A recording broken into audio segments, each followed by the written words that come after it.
The morning sun cast long shadows across the pristine courtyard of Naval Amphibious Base Coronado as Admiral James Morrison adjusted his dress whites one final time.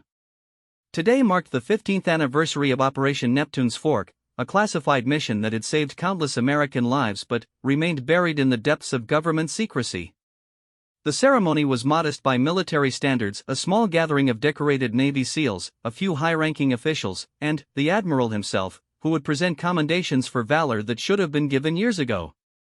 Morrison had served 32 years in the Navy, climbing from ensign to admiral through a combination of tactical brilliance, unwavering dedication, and an almost supernatural ability to make the hard decisions that others couldn't.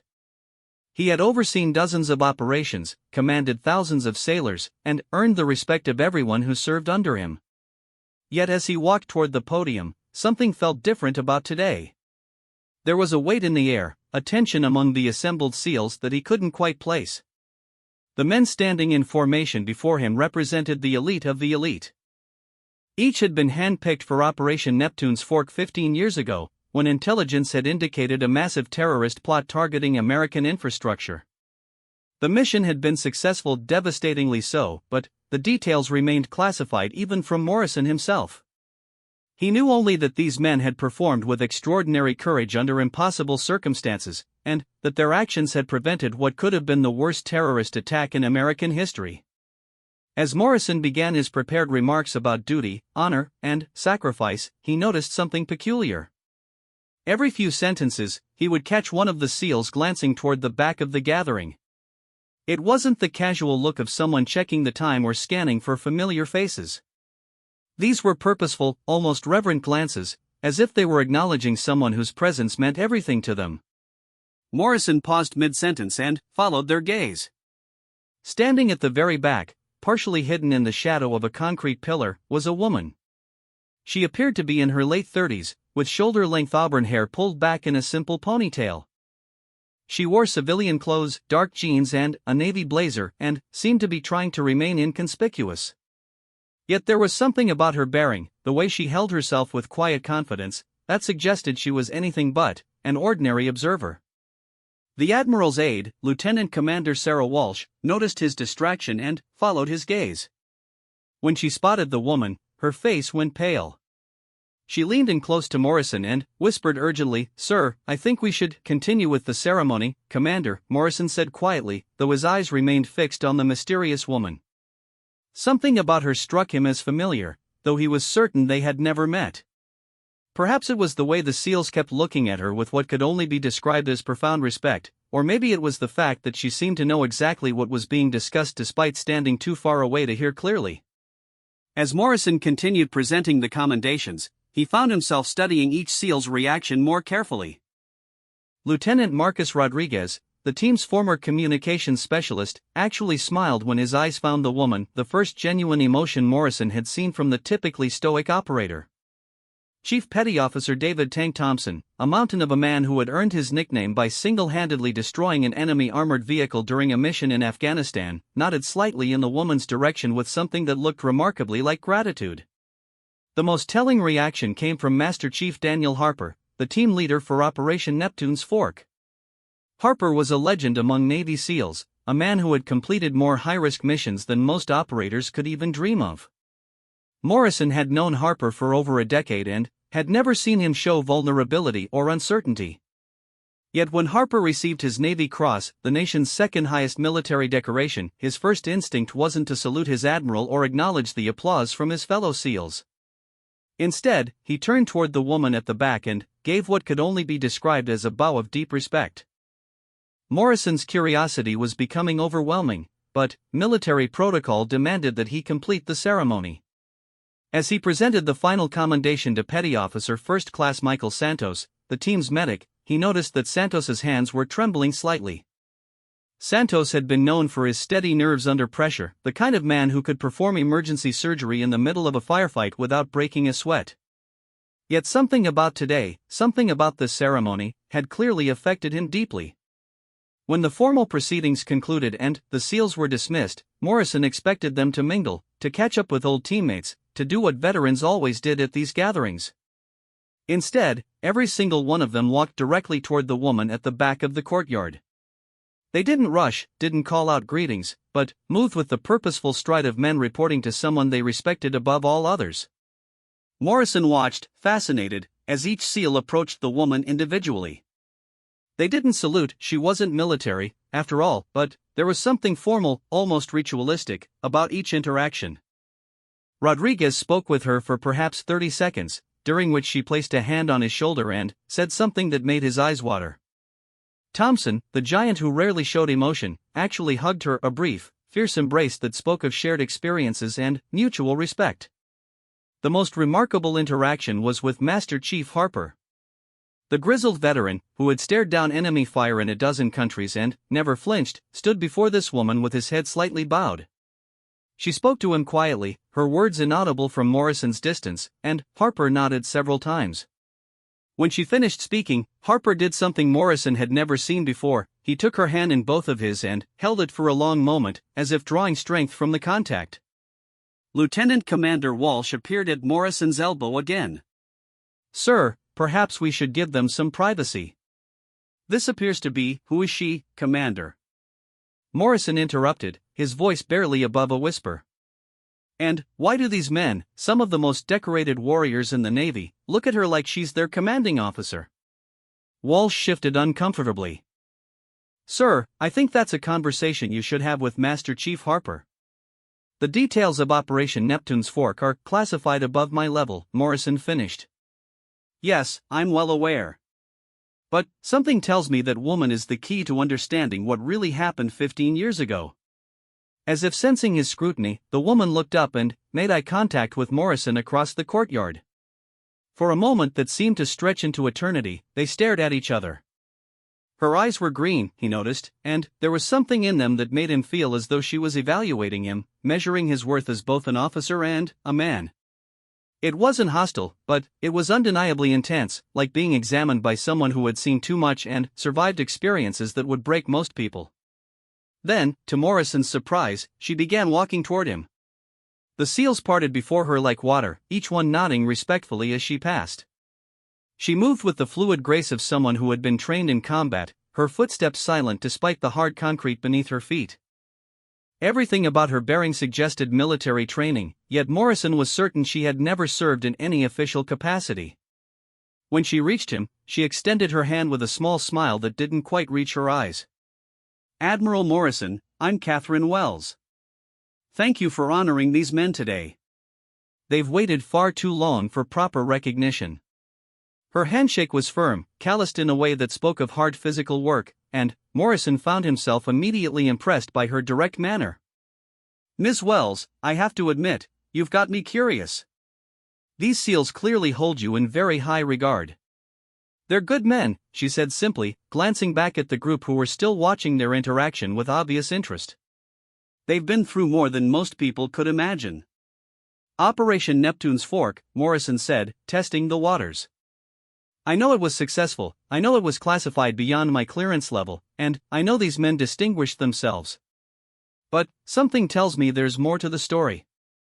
Catherine's expression didn't change, but Morrison caught a flicker of something, perhaps surprise, perhaps calculation, in her green eyes. "Every mission has its untold stories, Admiral. Some are better left buried. And some," Morrison replied carefully, "need to be told, even if only to help people understand the true cost of victory."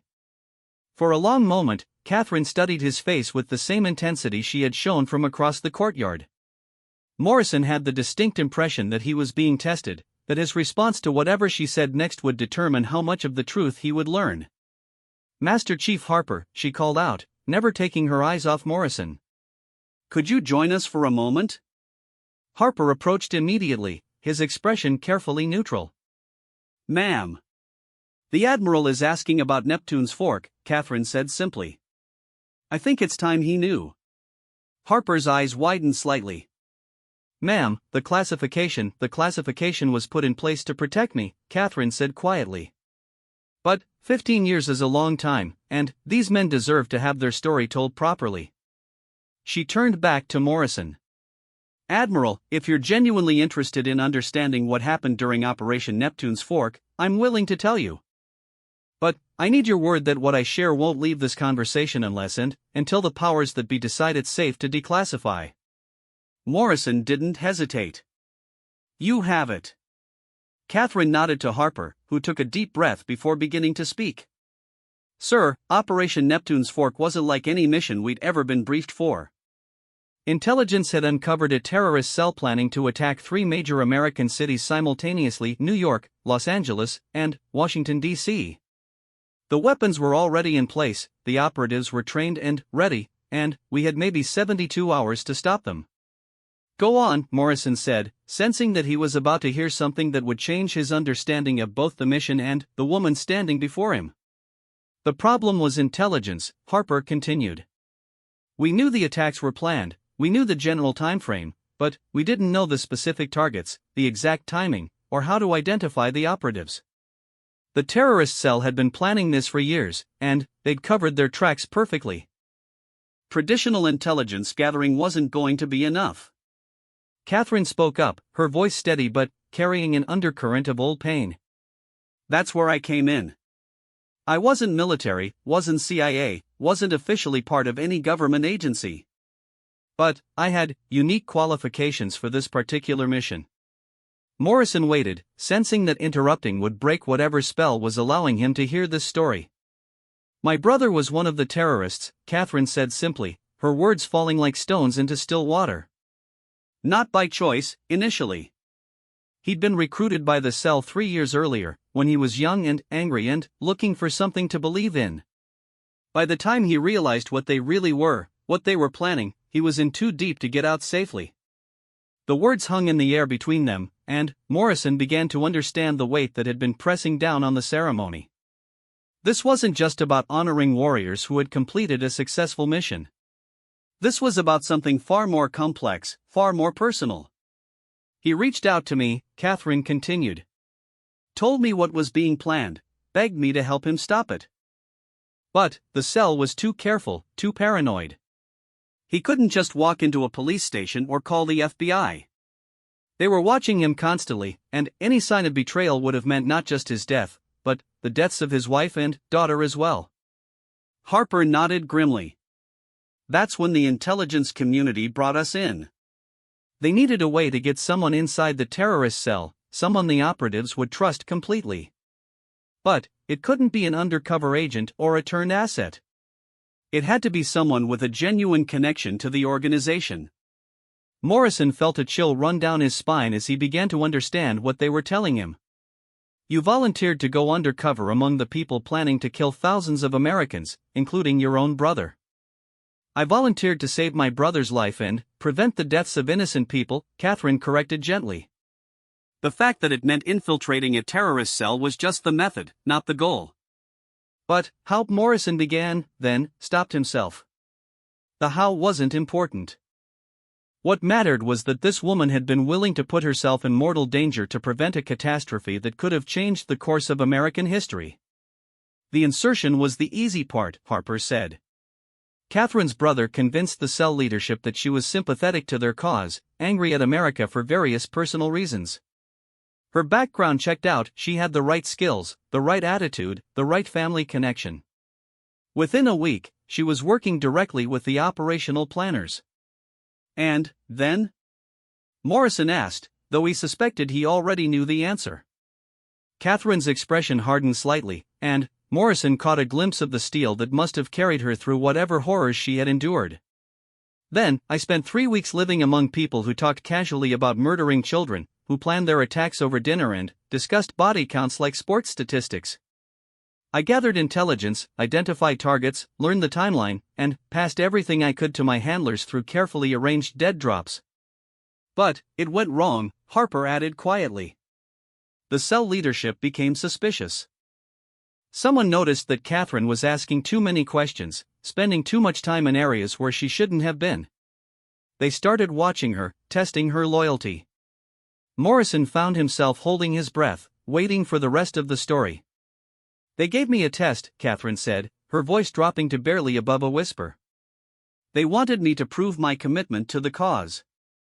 They told me they suspected someone in the cell was feeding information to the Americans, and they wanted me to help them identify the traitor. The implications hit Morrison like a physical blow. "Your brother." "My brother," Catherine confirmed. They suspected him, but they weren't certain. They wanted to use me to confirm their suspicions. If I identified him as the leak, they would torture him for information before killing him and his family. If I refused to cooperate, they would know I was the real traitor. Morrison looked at the group of SEALs still standing nearby, all of whom were watching this conversation with expressions of profound respect and something that might have been guilt. "What did you do?" "I told them I would help them find the traitor," Catherine said simply. "And then, I called in the SEALs." The pieces of the puzzle were finally starting to come together in Morrison's mind, but he sensed that the most difficult part of the story was yet to come. As he looked at Catherine Wells, standing straight and composed despite the obviously painful memories she was sharing, he realized that he was in the presence of someone who had made sacrifices he couldn't even imagine. And, somewhere in the back of his mind, a voice was telling him that he still didn't know the worst of it. Master Chief Harper's weathered face carried the weight of 15 years as he continued the story that Admiral Morrison was only beginning to understand. The other SEALs had gradually moved closer, drawn by an invisible magnetic pull toward a conversation that would finally give voice to memories they had carried in silence for so long. When Catherine's emergency signal came in, "We had less than 18 hours before the attacks were scheduled to begin," Harper said, his voice steady despite the obvious emotion behind his words. The terrorist cell had moved up their timeline after becoming suspicious about the leak. 3 coordinated strikes, a chemical attack on the New York subway system during rush hour, a truck bomb targeting the Los Angeles Convention Center during a children's educational expo, and a suicide bombing at the Lincoln Memorial during a 4th of July ceremony. Morrison felt his stomach clench at the magnitude of what had nearly happened. "How many casualties were you looking at?" "Conservative estimates put it at 15,000 dead, maybe 50,000 injured," Lieutenant Rodriguez interjected, unable to remain silent any longer. "The chemical attack alone would have killed everyone in a 6-block radius of the subway station." Catherine's face remained composed, but Morrison noticed her hands clench slightly at her sides. The cell had been planning for 3 years. They had backup plans for their backup plans. When they started suspecting a leak, they didn't just move up the timeline, they scattered the operatives, changed the target locations, and activated sleeper assets we didn't even know existed. Which meant our original intelligence was worthless, Chief Petty Officer Thompson added grimly. "We went from having a clear picture of the threat to flying blind with less than a day to stop multiple attacks." Harper nodded. "The only advantage we had was Catherine. She was still inside, still trusted enough to have access to the new plans. But getting the information out of her and then acting on it meant putting her in a position where..." He trailed off, clearly struggling with whatever came next. Catherine picked up the thread, her voice quiet but firm. "It meant I had to become the very thing I was trying to stop. The cell leaders suspected my brother, but they needed confirmation. They wanted me to torture him until he confessed, and then kill him as proof of my loyalty." Morrison felt the blood drain from his face. The moral complexity of the situation was staggering. "How could you possibly?" "I couldn't," Catherine said simply. "But I could make them think I was going to. The plan was for me to agree to torture my brother while the SEALs moved into position to raid the safe house. I would stall as long as possible, gather as much intelligence as I could about the new attack plans, and then signal for the team to move in. But something went wrong," Morrison stated, reading the expressions on the faces around him. Petty Officer First Class Santos, the team medic, stepped forward. His hands, Morrison noticed, were still trembling slightly. "Everything went wrong, sir. The cell leadership didn't trust Catherine as much as we thought. They brought in an outside interrogator, someone who specialized in enhanced techniques. They weren't going to let Catherine question her brother, they were going to make her watch while they did it. And they moved the location at the last minute," Rodriguez added.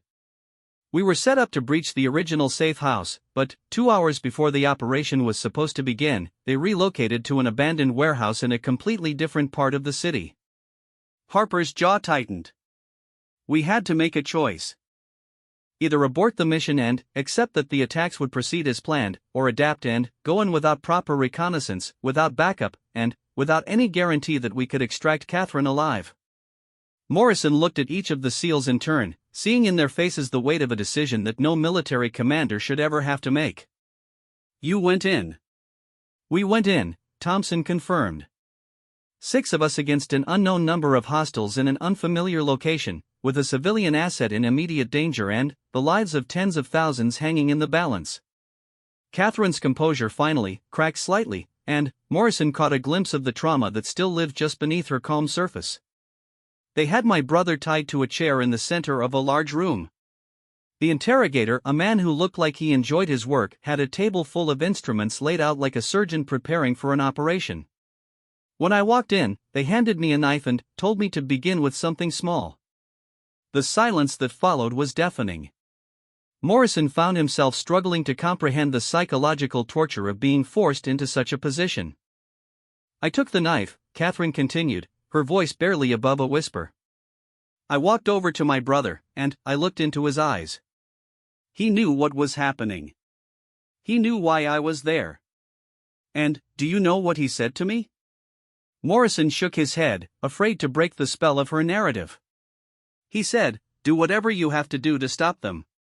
My brother, with a gun pointed at his head and instruments of torture laid out in front of him, was more concerned about the mission than his own life. Harper cleared his throat roughly. That's when Catherine proved what she was really made of. She was supposed to stall, supposed to wait for us to get into position. But the interrogator was getting impatient, and the cell leaders were starting to ask questions about why she seemed hesitant. So I made a choice, Catherine said, her green eyes meeting Morrison's directly. I stopped pretending to be someone I wasn't. I told them exactly who I was, what I was doing there, and what I thought of their plans to murder innocent children. Morrison's eyes widened. You blew your cover intentionally? She did more than that, Santos said, pride evident in his voice. She turned the entire situation around. Instead of being the victim, she became the hunter. Rodriguez nodded enthusiastically. We were still trying to figure out the best entry point when we heard gunshots from inside the warehouse. Not the controlled double taps of a professional, but the rapid fire of someone fighting for their life. I had counted 6 hostiles in the room with me, Catherine explained. The interrogator, 2 guards by the door, the cell leader, and 2 others who seemed to be there for observation. When I revealed who I was, their first instinct was shock. That gave me maybe 2 seconds. 2 seconds to do what? Morrison asked, though he was beginning to suspect the answer. 2 seconds to grab the interrogator's sidearm and start shooting, Thompson said with something approaching awe in his voice. By the time we breached the warehouse, Catherine had killed 3 of them and wounded a 4th. She was using the interrogator's body as cover while she tried to untie her brother with one hand and return fire with the other.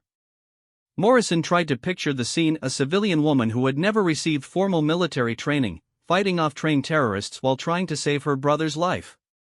How did she know how to? She didn't, Harper interrupted. That's what made it so remarkable. She had no formal weapons training, no tactical experience, no backup plan. She just refused to let them hurt her brother or carry out their attacks. Sometimes pure determination and righteous fury are worth more than all the training in the world. Catherine shifted uncomfortably, clearly not comfortable with the praise. I got lucky. They were overconfident and unprepared for resistance. If they had been more professional, thousands of people would be dead, Santos said firmly. Don't downplay what you did in there. Morrison found himself struggling to process the magnitude of what he was hearing. But, the attacks, you said there were multiple cells, backup plans. Catherine's actions in that warehouse gave us the intelligence we needed to stop everything, Rodriguez explained. While she was fighting for her life, she was also listening. The cell leaders were shouting instructions, making phone calls, trying to coordinate with the other teams. She memorized everything. Phone numbers, code words, backup locations, timing sequences, Catherine added. When the SEALs finally secured the warehouse, I was able to give them a complete picture of the entire operation. Every target, every operative, every contingency plan. Harper's expression grew grim. But we still had less than 12 hours to act on that intelligence. The other cells were already in position, the weapons were armed, and the operatives were waiting for their final go signals. Which brings us to the part of the story that really explains why these men look at you the way they do, Morrison said, beginning to understand that the warehouse fight was only the beginning of Catherine's involvement in Operation Neptune's Fork. The intelligence Catherine provided was incredibly detailed, but it was also incredibly time-sensitive, Thompson explained. We needed to hit 3 different locations simultaneously, across 3 different time zones, with perfect coordination. Any delay, any mistake, any communication failure would alert the remaining cells and trigger the attacks immediately. And we were 6 men, Santos added quietly. Even with the intelligence Catherine had provided, we didn't have enough personnel to hit all 3 locations at once. Morrison felt a chill of understanding. She went with you. She insisted on it, Harper corrected. The intelligence she had gathered was incredibly complex: locations, personnel, security procedures, timing sequences. There was no way to brief replacement teams in the time we had available. She knew the faces of every operative, the layout of every safe house, the details of every backup plan. Catherine's voice was steady, but Morrison could hear the exhaustion that 15 years hadn't been able to erase. The Los Angeles cell was planning to detonate their truck bomb at a children's educational expo. 1,500 kids, their parents, their teachers, all packed into a convention center with limited exits. The operative responsible for the attack was someone I had met multiple times during my infiltration. I knew his habits, his tells, his contingency plans. So you went after him personally, Morrison said, the pieces falling into place. We all went after our assigned targets, Rodriguez said. Harper and Thompson took the New York cell, Santos and I handled Washington, D.C., and Catherine. I went to Los Angeles with Rodriguez, Catherine finished. Except Rodriguez got injured during the insertion, a bad landing that separated his shoulder. He could barely move his left arm, let alone engage in a firefight. Santos looked stricken. I should have been there instead. I was the team medic, I could have treated Rodriguez and supported Catherine. But we didn't have time to reorganize, didn't have time to adapt the plan. So Catherine went in alone, Morrison said, the full scope of her courage finally becoming clear. Not exactly alone, Rodriguez said quietly. I provided overwatch from a distance, kept communications open, guided her through the approach. But when it came to the actual confrontation, the terrorist was using the children as human shields, Catherine said matter-of-factly. He had positioned the truck bomb in the loading dock of the convention center, directly beneath the main auditorium where the kids were watching a presentation about marine biology. The detonator was on a deadman switch. If anything happened to him, if he released the trigger, 1,500 children would die instantly. Morrison felt his heart hammering against his ribs. How do you stop someone like that? Very carefully, Thompson said with grim humor. And with skills that no civilian should ever have to learn. Catherine's expression grew distant, as if she was seeing events from 15 years ago playing out in front of her. The operative knew me, trusted me. I was able to get close by pretending I was there to provide backup for the attack. I told him there had been complications with the other cells and that the timeline had changed. She convinced him to move away from the detonator, Rodriguez added. Told him he needed to reposition the truck for maximum effect. It was brilliant. She got him to separate himself from the deadman switch while still believing that the attack was proceeding normally. And then? Morrison asked. Catherine's hands clenched again, and Morrison realized that whatever came next was the hardest part of the story for her to tell. Then, I killed him, she said simply. Not in a firefight, not in self-defense, not in the heat of battle. I walked up to a man who trusted me, put a gun against his head, and pulled the trigger. Because it was the only way to save those children. The weight of her words settled over the group like a physical presence. Morrison found himself staring at this woman, this civilian who had voluntarily infiltrated a terrorist organization, fought her way out of a torture chamber, and executed a terrorist with her own hands to save the lives of children she had never met. The bomb was sophisticated, Rodriguez continued softly. Even with the operative dead, Catherine had to disarm it manually. She spent 47 minutes in that loading dock, following my instructions over the radio, carefully disconnecting wires and neutralizing triggers while 1,500 children played and laughed directly above her head. Morrison's voice was hoarse when he finally spoke. And the other attacks? Stopped, Harper said with quiet satisfaction. Santos and I neutralized the Washington, D.C. cell without casualties. Thompson and I took down the New York operation 30 minutes before they were scheduled to release the chemical weapons. Total casualties from Operation Neptune's Fork: 7 dead terrorists, 0 civilian casualties, and 1 civilian asset who refused to accept any official recognition for what she had done. Morrison looked at Catherine with new understanding. That's why you're not in any official records.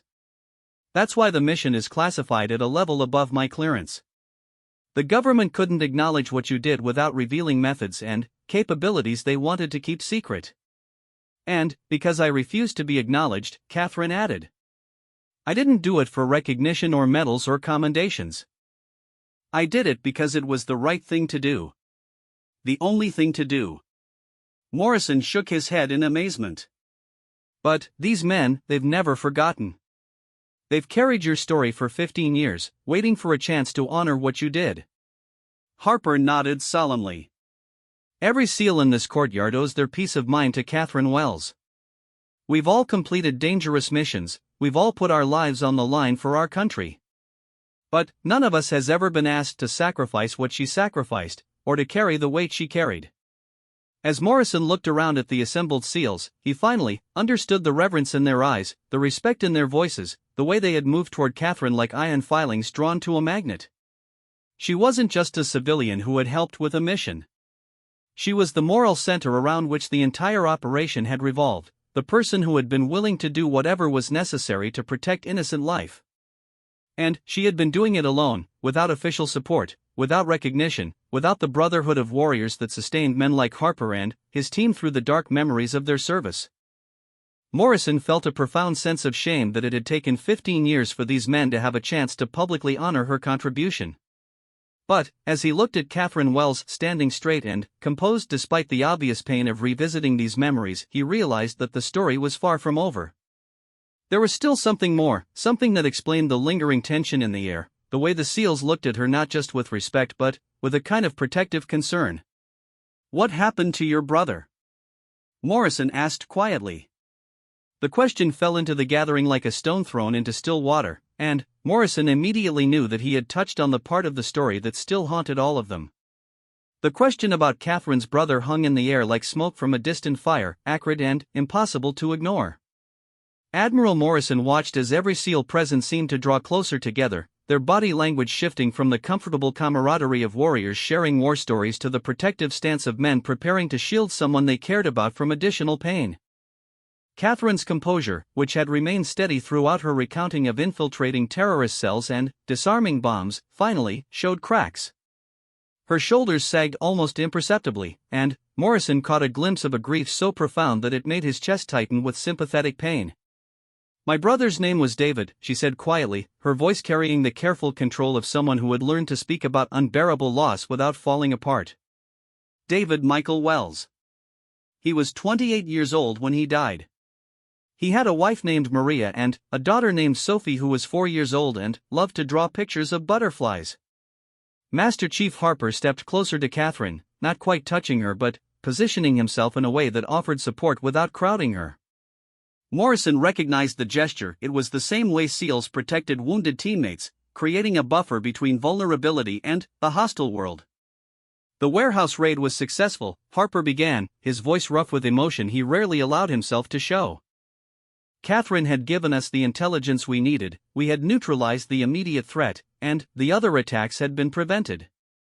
By all tactical measures, Operation Neptune's Fork was a complete success. But David had been shot during Catherine's fight with the cell leaders, Petty Officer Santos added, his medical training evident in the clinical precision with which he described the injury. A through-and-through wound to the abdomen, significant blood loss, possible internal organ damage. He needed immediate medical attention.